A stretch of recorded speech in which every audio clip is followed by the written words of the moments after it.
If you like this video, please give it a thumbs up, comment, and subscribe to my YouTube channel, as well as follow me and subscribe to me on all my other social media platforms.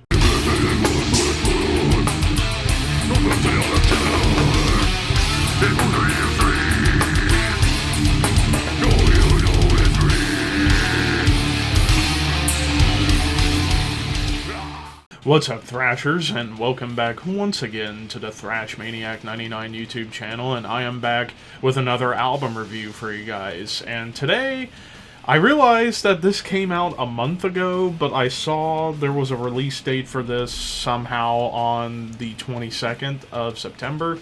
It originally came out August 18th, but I guess I didn't know about it, so I decided why not cover it now. So I'm going to be talking about the latest offering from Cruel Force, Dawn of the Axe.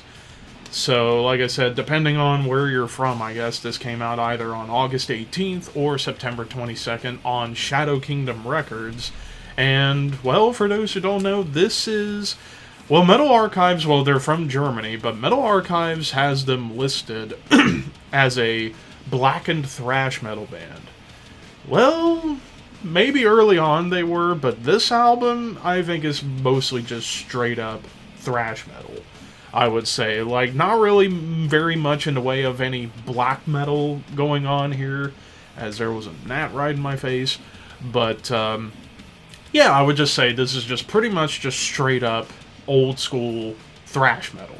Like, I would say it kind of mixes like the best from the early Bay Area thrash. Like, you get little hints of like Kill 'Em All era Metallica, Exodus, maybe even a little bit of Overkill, but you also get little hints of like Canadian speed metal like Exciter and Razor in particular, maybe a little bit of British thrash, I would say particularly Onslaught, and then from the German scene, Sodom and Creator.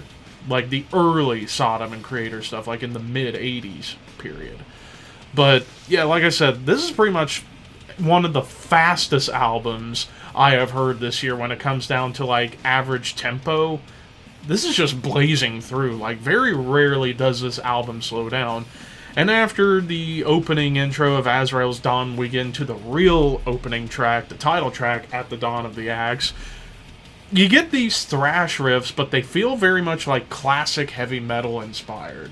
And that's kind of like a bit of a secret weapon that's kind of layered in on some of these thrash riffs. You get some like classic heavy metal flair going on with it. And it pretty much starts off right out of the gate with that. And then the riffs that come along, and even some of the vocals, like I would say the vocals on this album kind of remind me a little bit of Sheepdog era Razor. Like, it's very gruff, not really black metal, not really death metal. It's more of that like gruff thrash metal delivery, very much in the way of Stace Sheepdog McLaren from Razor, who was the vocalist of Razor back in the 80s. But yeah, kind of getting little hints of that right out of the gate with the opening track, and then even some melodies and gallops that come along, not just on this track, but on other songs. Feels very new wave of British heavy metal inspired. Like, as far as like when gallops come in, you get them on the title track, but you also get it at the very end of Death Rides the Sky, as well as pretty much most of the closing track, Realm of Sands.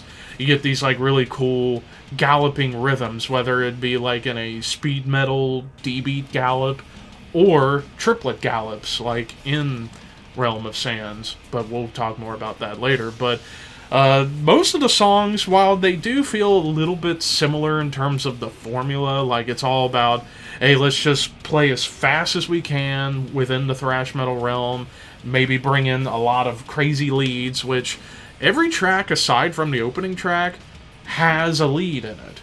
And the leads are pretty tasteful. Like, they're not overly technical, they just are there to serve the songs. They're filled with shred, but little tinges of melody kind of come along pretty nicely.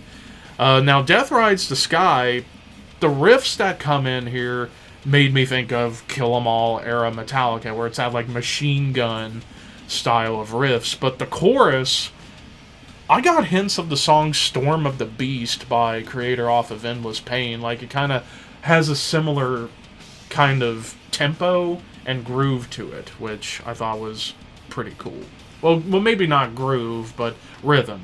That's what I was going for. Now, Devil's Dungeon, Across the Sticks, and Realm of Sands, these are the 3 longest tracks of the album at between 6 minutes and 7 minutes in the case of Realms of Sand. But Devil's Dungeon, I love how gritty the opening riff is, and then you get some like double time stomps, very much like Onslaught or Exodus.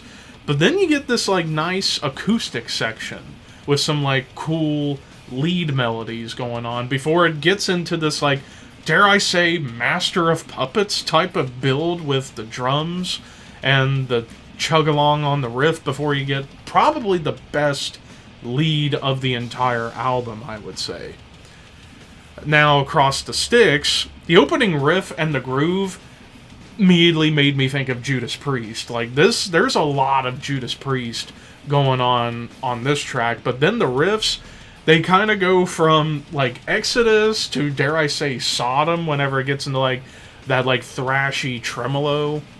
And then the lead, now when it comes down to the speeds, like I said, very rarely does this album slow down.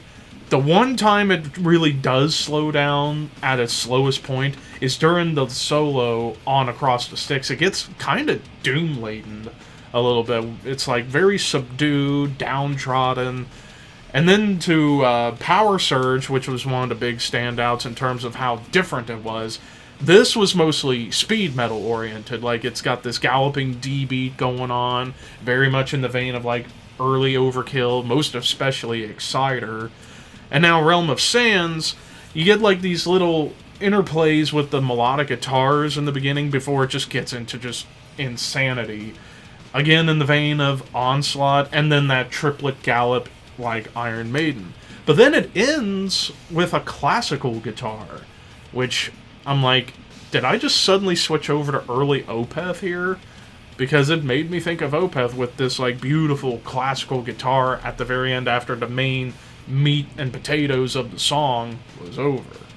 And that's how we end this. So, as far as the production, it's raw and gritty, but the mix is really great. Like, it sounds like it was recorded in the early to mid 1980s, but done in the modern day with a really good mix that doesn't sound crappy.